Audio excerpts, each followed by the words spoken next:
ഭൂമി എന്തല്ലേ? ഭൂമിയിൽ മറ്റുള്ള ഗ്രഹങ്ങളിൽ നിന്ന് ഭൂമിയെ വ്യത്യസ്തമാക്കുന്നത് എന്താണ്? ഭൂമിയിൽ എന്തുണ്ട്? മനുഷ്യരുണ്ട്, അല്ലെങ്കിൽ എന്തുണ്ട്? വെള്ളമുണ്ട്. ഭൂമിയിൽ ജീവനുണ്ട്. നമ്മൾ പഠിക്കാൻ പോകുന്നത് നമ്മുടെ പ്രപഞ്ചത്തിലുള്ള ബാക്കിയുള്ള ഭൂമി വ്യത്യസ്തമായി നമ്മുടെ എർത്തിലുള്ള ഒരു സാധനമാണ്. എന്താണ്? അറിയാം വാട്ടർ ഏതൊക്കെ സ്റ്റേറ്റ്സ് ഏതൊക്കെ അവസ്ഥയിലാണ്?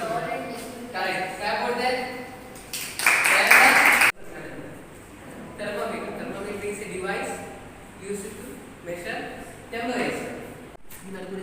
ഈ ലൈൻ ഇങ്ങനെ വന്നിരിക്കുന്നുണ്ട്. ഇവിടെ 30 ശേഷം മേലോട്ടില്ലല്ലോ, ഇവിടെ സംസാരിക്കുന്നല്ലോ. പിന്നെ അറ്റ്മോസ്ഫിയർ ടെമ്പറേച്ചർ എത്രയാണ്? 30 ഡിഗ്രി സെൽഷ്യസ്. അപ്പോൾ നമ്മുടെ ഇപ്പോൾ അറ്റ്മോസ്ഫിയർ ടെമ്പറേച്ചർ എത്രയാണ്? 30 ഡിഗ്രി സെൽഷ്യസ്. നിങ്ങൾ ഈ ക്ലാസ് നമ്പർ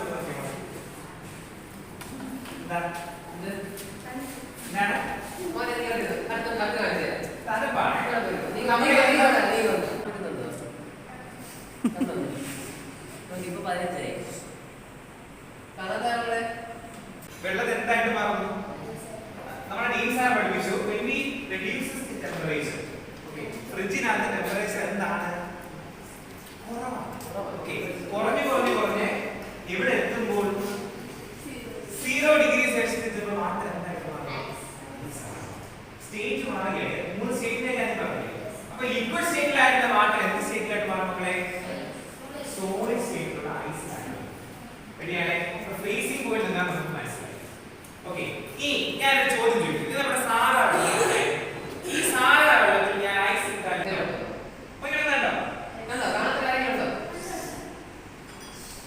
ഓക്കെ ഡെൻസിറ്റി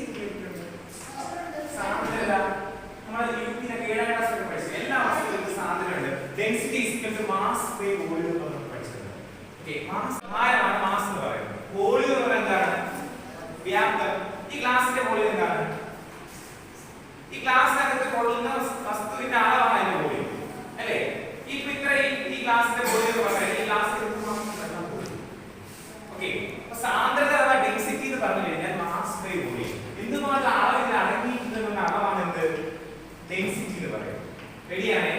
അങ്ങനെയാണെങ്കിൽ ഈ വെള്ളത്തിൽ ഈ ഐസിന്റെ പൊങ്ങി കിടക്കാനുള്ള ഒരു കാരണം എന്ന് പറയുന്നത് വെള്ളത്തിനെ അപേക്ഷിച്ച് ഐസിന്റെ ഡെൻസിറ്റി കുറവാണ്. ഓക്കെ, വെള്ളത്തിനെ അപേക്ഷിച്ച് ഐസിന്റെ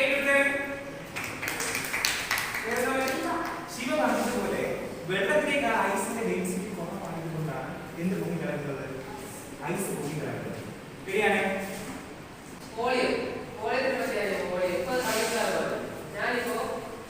ഒരു ഗ്ലാസ് നമ്മൾ സോഡ ഗ്ലാസിന്റെ കുപ്പി സോഡ കുപ്പിയിലെ 3/4 ഭാഗം മാത്രമേ സോഡ നിറച്ചിട്ടുള്ളൂ.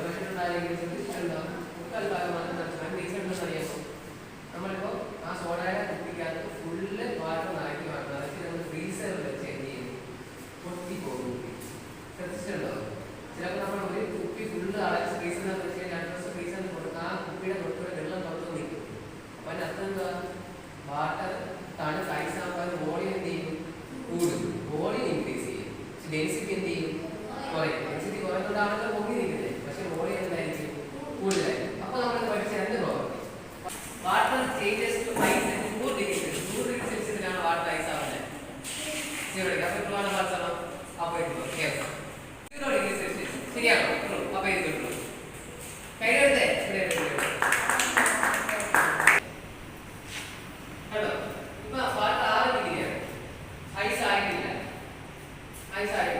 അതേസമയം 5 ഡിഗ്രി ആയപ്പോൾ മുകളിലത്തെ നേർമാത്ര 5 ഡിഗ്രി ആയി. അത് എവിടെ പോയി? 7 അടിയിലോട്ട് പോയി. പിന്നെ 4 ഡിഗ്രി ആയപ്പോൾ അത് 7 അടിയിലോട്ട് പോയി. ഡിഗ്രി ആയ അവസാനം വാട്ടർ ഫുള്ള് ഒരേ ഡിഗ്രി ആകുമ്പോൾ എന്ത് ചെയ്യുന്നു? എല്ലാം 4 ഡിഗ്രി ആവും. അത് കഴിഞ്ഞ് വീണ്ടും തണുക്കുമ്പോൾ എന്ത് ചെയ്യുന്നു? വാട്ടർ ഉണ്ടാകുമ്പോൾ വീണ്ടും തണുത്ത് വരുമ്പോൾ ഐസ് ആവും. ഐസ് ആകുമ്പോൾ എന്ത് ചെയ്യുന്നു? മുകളിലത്തെ കട്ടം ചെയ്യുന്നു. ഈ വെള്ളത്തിന്റെ സർഫസിൽ ഞാൻ ഒരു സാധനം ഇടാം. എന്ത് സംഭവിക്കും?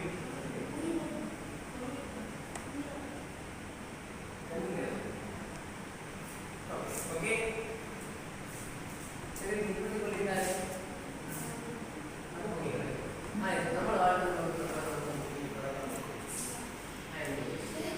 കണ്ടോ?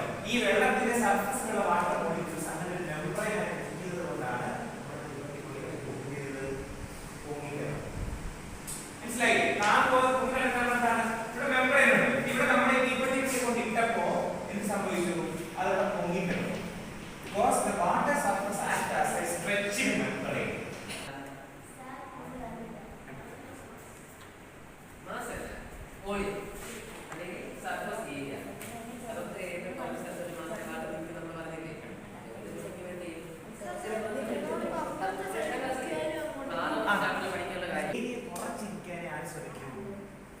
Surface tension. നമ്മുടെ ബബിളിന്റെ ഏരിയ കുറച്ചിരിക്കാനാണ് സ്ഫെറിക്കൽ ആയിട്ട് മാറിയത്. അതുപോലെ തന്നെ ഇവിടെ ആണെങ്കിൽ സർഫസ് ഏരിയ കുറഞ്ഞ സ്ഥലത്തോട്ടേ നമ്മുടെ ഇത് മൂവ് ചെയ്യും. കാരണം due to the surface tension of water ഈ പറഞ്ഞ പോലെ തന്നെ ഇത് ചെറിയ സ്ഥലത്തോട്ട് പോകും.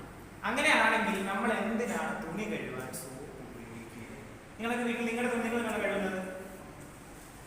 നിങ്ങളല്ലേ കഴുകുന്നത്? സ്വന്തം